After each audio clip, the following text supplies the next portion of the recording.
تتبارى المواقع الإسلامية سنة بعد سنة لإثبات تشابهات بين الديانة المسيحية أو الإيمان المسيحي أو المسيح بخرافات وأمور وثنية سابقة، وبيتميزوا إنه هن سنة بعد سنة بيطوروا المواضيع حتى لو اختلقوا قصص فقط للإساءة للإيمان المسيحي للأسف. اللي بيبحث بهذا الأمر اليوم معنا رح تكتشف شو سبب الإساءة من قبل المسلمين للإيمان المسيحي، وليه بيحاولوا جهدهم إنهم يلاقوا تشابهات بين المسيح وبين أشخاص وأنبياء وآلهة قديمة وثنية. اليوم رح نعرف مع بعض أمر من المعتم عليه والمخفي بالوطن العربي والممنوع النقاش فيه، حتى إذا بحثت على ويكيبيديا أو غيرها رح تلاقي طراطيش أمور ولكن مخبّينا كتير منيح. هو الحقيقة التشابه الكتير كبير حد التطابق بين الدين الإسلامي والدين الزرادشتي اللي سبقه بحوالي 2000 سنة. بدايةً كونه هالفترة كانوا عم يحتفلوا المسلمين بالإسراء والمعراج، وهي حادثة يؤمن جميع المسلمين إنه رسول الإسلام محمد سنة 621 ميلادي ركب على ما يسمى البراق. طبعًا هن ما بيعرفوا بالتحديد شو هو البراق، كل شي بيعرفوه إنه هو دابة، احتمال يكون حصان أو حمار إلى آخره من الدواب ولكن مجنح. بيعتبروه دابة مقدسة مخصصة لنقل الأنبياء من مكان آخر، وبيعتقدوا إنه محمد قام برحلة ليلية من مكة بالسعودية إلى الأقصى أو ما يقال عنه اليوم المسجد الأقصى بأورشليم اللي بيسموها اليوم أيضًا القدس، وصلى هنيك هو وقاد مجموعة من الأنبياء بالصلاة، ثم صعد على براق للسماء السابعة وقابل الله وأخذ منه تعليمات وأوامر وفروض للمسلمين، ورجعت أرجعوا هالدابة اللي هو براق لمكة مرة أخرى. طبعًا كان شكوك وما زال حول الموضوع حتى من المسلمين أنفسهم، ليه؟ لأنه وجود دابة مجنحة هو من الأمور الأسطورية والخرافات القديمة اللي ولا وردت ولا بكتاب سماوي إلهي من قبل، لا بالتوراة ولا بالإنجيل وجود دابة مجنحة.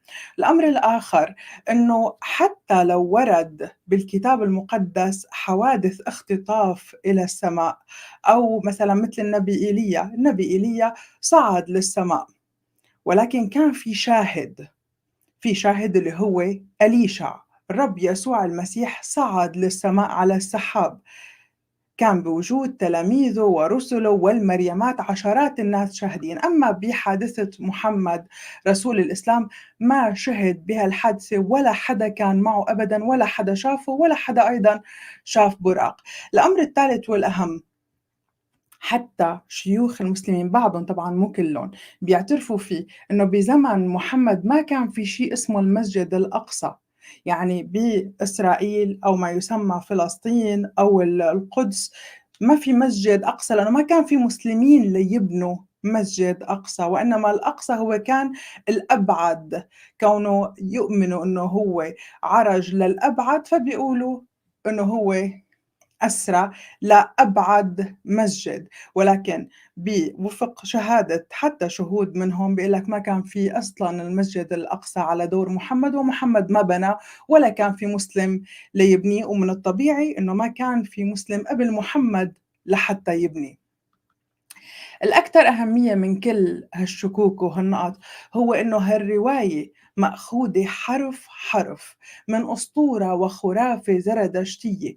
زرادشتية يعني 2000 سنة قبل الإسلام. الديانة الزرادشتية هي ديانة فارسية إيرانية قديمة وفلسفة دينية آسيوية، كانت الدين الرسمي للإمبراطوريات الأخمينية البارثية الساسانية قبل 3500 سنة من اليوم، يعني عم نحكي قبل 2000 سنة قبل الدين المحمدي أو ما يسمى حاليًا بالدين الإسلامي. من الزرادشتية استمد الدين الإسلامي اللي نشأ على أنقاضه الكتير من الأساطير اللي كانت سائدة بوقتها، من ضمنها قصة الإسراء والمعراج. نفس القصة تمامًا بنلاقيها بالدين الزرادشتي، رحلة ليلية تمت إلى السماء بكتاب بهلوي قديم يُعرف باسم كتاب أردى فيراف. بهلوي يعني هو بيرجع للغة البهلوية اللي كانت منتشرة قبل الإسلام بحوالي 1000 سنة. بتوصف القصة الزرادشتية رحلة لنبي اسمه أردى فيراف. هذا النبي صعدت روحه للسما بتوجيه من ملاك اسمه ساروش. انتقل أردى فيراف من مدينة فاضلة، بيقولوا هن مدينة فاضلة أي مقدسة، لمدينة مقدسة تانية. رجع بعدها وصل لعرش أهورا مزدا اللي هو الإله العظيم للكون بالدين الزرادشتي. وورجاه هورمزدا الجنة وسعادة السكان اللي فيها. بعدين أمروا بالعودة إلى الأرض مرة تانية ليخبر الناس بكل شي شافوا وسمعوا. وأهورمزدا إله الزرادشتيين أمر النبي أردى أنه ياخذ تعليمات وفروض ووصايا بالصلاة والوضوء وغيرها لأتباع الدين الزرادشتي. هيك أوامر إلههم أهورمزدا. خلينا نستعرض مع بعض التشابه حد التطابق بين قصة محمد الإسلامية وقصة أردى الزرادشتية. واحد، التنتين تموا برحلة ليلية. الاثنين انتقلوا من مدينة مقدسة لمدينة مقدسة تانية، بعدين للسماء، قابلوا كل حدا فيهم إلهه ورجعوا للأرض مرة تانية. الاتنين جابوا معهم أوامر من آلهتهم. محمد أمر أتباعه بالصلاة 5 مرات باليوم، وأيضا أردى أمر الزرادشتيين أنه أهورا مزدا بده إياهم يصلوا 5 مرات باليوم. رجع محمد أيضا بعد الرحلة تبعه وفي فكر هو اسمه شجرة السدرة أو شجرة السدر اللي موجودة بالجنة، اللي شافها محمد بالسماء السادسة. كمان الزرادشتيين قبله ب2000 سنة سبقوه لهذا الفكر برواية عن هالشجرة مفصلة أكثر بالزرادشتية. لما رجع أردى من زيارته للسماء أيضا قال إنه شاف شجرة بوسط الجنة اسمها هيومايا. طبعا التشابه مو بس بقصتين، قصة الإسراء والمعراج بين الدين الإسلامي والدين الزرادشتي، أيضا في أمور كتير اليوم يمكن المسلمين يتفاجئوا جدا من وجودها. مثلا عندك القبلة بالصلاة، الاثنين بيحددوا اتجاههم وفق علامات بالسماء، الشمس أو القمر. الوضوء، غسل الوجه والأطراف لازم يكون قبل الصلاة. ما زالوا الزرادشتيين لليوم بيتوضوا قبل ما يصلوا. الاثنين بيصلوا مثل ما قلت 5 مرات باليوم. الأداء الفروض السنة الموجودة عند المسلمين اسمها يا سنة. عند الزرادشتيين ما بيقدروا يخالفوا هاي الفروض أبداً بالدين الزرادشتي. المحراب أو المشكات الموجودة بكل مسجد بيعتبروا إنه هن ما بيقدروا يصلوا لأي حيط، لازم يكون في مشكات اللي هي عندهم مثل مكة بترمز لمكة فبيصلوا أمامها. تماماً الزرادشتيين عندهم النار هي الوجهة اللي بيتوجهوا فيها، ما بيقدروا يصلوا كمان لأي حيط، لازم يكون في وجهة يتوجهوا لها. غطاء الرأس والحجاب اللي أمر فيه الله أمر فيه قبله أهورا مزدا.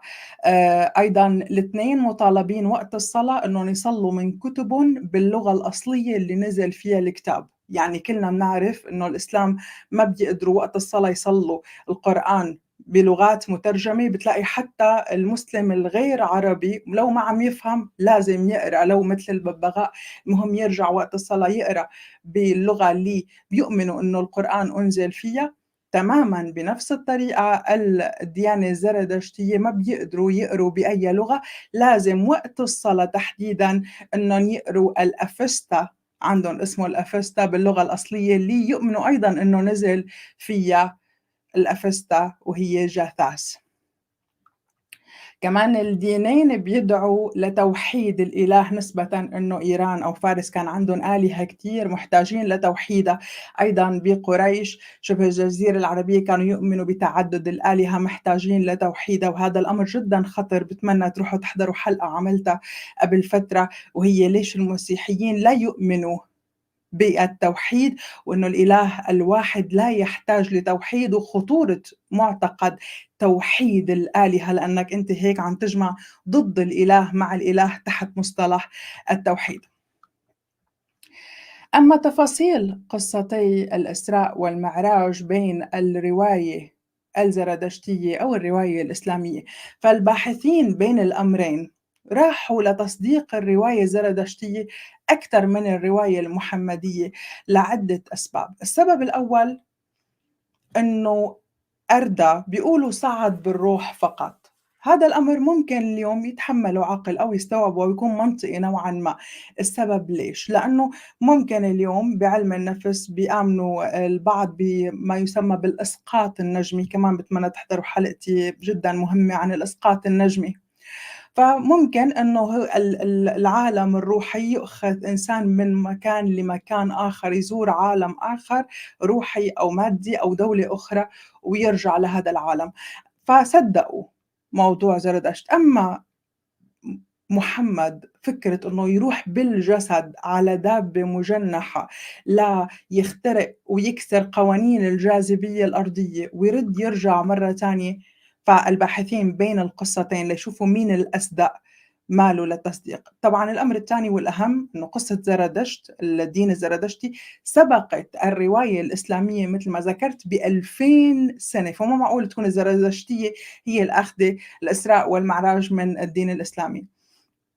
التالتة والأهم هو ما حصل مع محمد كما رواه لقومه، لمّا فرض الصلاة بالاثنين لمّا طلعوا قالوا الزرادشتيين قالوا إنه أردى أهورامزدا طلب من أردى يصلّوا له 5 مرات الزرادشتيين، ومحمد آخر شي وصلوا المسلمين إنهم يصلّوا 5 مرات، ولكن رواية محمد أثارت فضول كتار. ليه؟ لأنه لمّا رجع وفق ما بيقول مثل ما جاء برواية البخاري عن مالك ابن صعصعة، بيقول إنه محمد طلع على السما وحكى معه الله، والله طلب من محمد إنه المسلمين يصلّوا له 50 صلاة يوميًا، وهو نازل محمد شاف موسى، النبي موسى قال له: "شو وصّاك؟"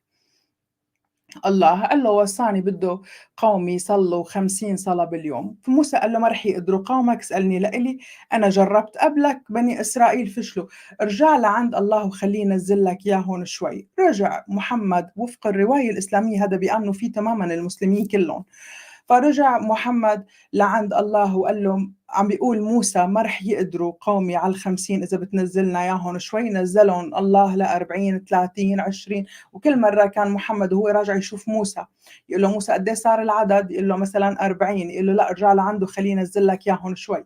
يرجع لعنده الله ينزّل له عدد الصلوات بالنهار، يرد يروح لعند موسى، عم نحكي عن مين؟ عن رسول الإسلام محمد، مقضيها بين موسى وبين الله وبازار على قد إيه لازم يصلّوا له. هيك لآخر شي وصل الله إنه قال له على ال5 بيمشي الحال، فهو رايح قال له موسى قد إيه صاروا؟ قال له 5 قال له ما رح يقدروا، قال له خلص أنا باستحي أرجع أطلب مرة تانية. الرواية كلها على بعضها أثارت سخرية كتار من الدين الإسلامي ومن الرواية الإسلامية لقولهم إنه شو اللي صاير بالضبط؟ هل اللي مكتوب عنه بالقرآن لا يكلف الله نفسًا إلا وسعها، ما عاد عرف شو وسع نفس عبيده، ما بيعرف الله إنه الناس فيها تصلي 50 أو ما فيها تصلي 50 وقد إيه العدد اللي بده يطلبه. رجعوا قالوا طب إنه معقولة هل موسى ومحمد أرحم على البشر من الله لحتى يتواسطوا عنده لحتى يخفف عدد الفروض؟ رجعوا قالوا الله ليه ما بيعرف بالضبط شو بده عدد فروض، يعني ووقتها أخدها. رجع قال البعض الآخر إنه الله ليش ياخد عدد فروضه مثل إله الزرادشتيين أهورامزدا؟ هاي الأسئلة كلها بنترك الإخوة المسلمين إنه هن يسألوها لحالهم لأنها أسئلة كلها مشروعة، فبتمنى منكم قبل ما تتوجهوا لأي حدا ممكن إنه هو يضوّي على موضوع، يعني تمامًا متل لمّا بتسألونا بأي موضوع إيماني مسيحي ومن واجبنا إنه نجاوب عليه، فباتمنى منكم تسألوا حالكم، تسألوا مشايخكم، لإنه هي الأمور نحن اليوم بعصر لا يقبلها عقل ولا منطق ولا فطرة. قصة الركوب على دابة مجنحة ووجود دابة مجنحة بالأساس تطلع تودي كما للأنبياء، فهذا الأمر بتسألوا فيه وباتمنى بعد 1400 سنة يلتقى مشايخ يجاوبوكم بطريقة منطقية ومقنعة. نرجع للأساس، هلأ فهمنا مع بعض ليه بيلح المسلمين على مدار العصور وعلى مختلف مواقعهم وقنواتهم العديدة الناطقة باللغة العربية، يمكن أنا الوحيدة باللغة العربية اللي اتطرقت لهالموضوع، بيلحوا على وصف ووجود واختراع تشابه بين المسيح وزرادشت، بين الإيمان المسيحي والديانة الزرادشتية، ليخبوا ويعموا الناس عنها الحقيقة هو التشابه حد التطابق بين الدين الإسلامي والدين الزرادشتي. لهالسبب تم القضاء على الزرادشتيين اللي هلأ رجعوا عند الكرد شوي يعطوهم شوي من حقوقهم يسمحوا لهم يصلوا، وبقي فئة قليلة لا تتجاوز بضعة آلاف. أما الرب يسوع المسيح وصعوده للسماء أمر آخر مختلف تمامًا. الرب يسوع المسيح صعد بجسد ممجد، جسد ممجد بعد القيامة، ما بيشبه أجسادنا، ممجد لا يحتاج للأكل والشراب ولا لدابة لإنه يركبها، ما بيتلقى الرب يسوع المسيح أي أوامر لا من موسى ولا من غير موسى، لأنه قال: دُفع إلي كل شيء من أبي، ما في السماوات وما على الأرض. ونحن نؤمن كما هو وعدنا، متل ما صعد بوجود شهود عيان رح يرجع ونشوفه كلنا بنفس الطريقة اللي صعد فيها على السحاب. راجع ليه؟ ما راجع لينقلنا أوردرات وأوامر، راجع كديان للأرض بمن فيها، بكل البشرية اللي فيها، الأحياء والأموات، ليدين الأحياء والأموات. راجع الديان، ونحن نؤمن إنه عن قريب ونحن إله منتظرين، ليدين وليحكم، ليحيي ويميت كل مين، يميت كل مين ما آمن فيه كرب وإله وآمن بآلهة أخرى غريبة. من له الحكمة ليفهم. المسيح هو الطريق والحق والحياة، وتعرفون الحق والحق يحرركم. تبقوا بخير.